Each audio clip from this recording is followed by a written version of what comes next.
Hello everyone, in today's Explain My series, we are going to understand a concept that is very commonly asked in Viva questions also. Like why the deep reflexes are usually exaggerated in the upper motor neuron type of lesions. The reason behind that is first we should know what is an upper motor neuron and lower motor neuron. From the higher centers, the neurons which are coming and getting themselves innervated at the level of the spinal cord. From the higher center to the spinal cord. These neurons are called as upper motor neurons.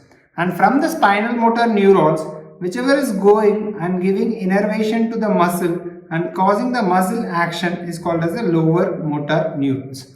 So as we can understand that the lower motors are the one which is going to give impulses to the muscle. What is the role of upper motor neuron is? It is like the teacher in the class which keeps the students calm whenever they are present. So what it does is, in a similar manner, the upper motor neuron also keeps the lower motor neuron under control. So the concept is very simple. So upper motor neuron, whenever it is gone, the lower motor neurons are going to do an exaggerated action. So that is the reason behind it. So let's write down in points.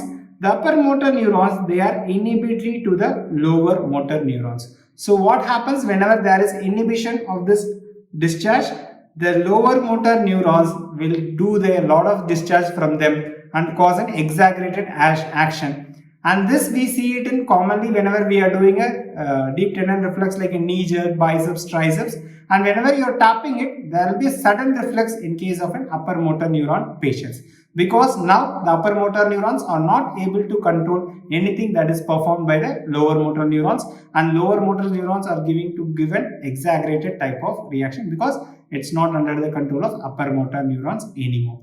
Whereas when you see these reflexes, they are absent in case of a lower motor neuron lesion. Why? The reason is again because you can know the lower motors are the one which is giving innervation to the muscle. If they are gone, no reflex is going to be present.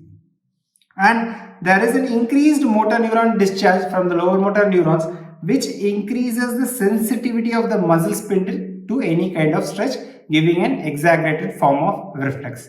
I hope it's clear. Thank you for watching the video. We'll see you in the next video. Thank you so much.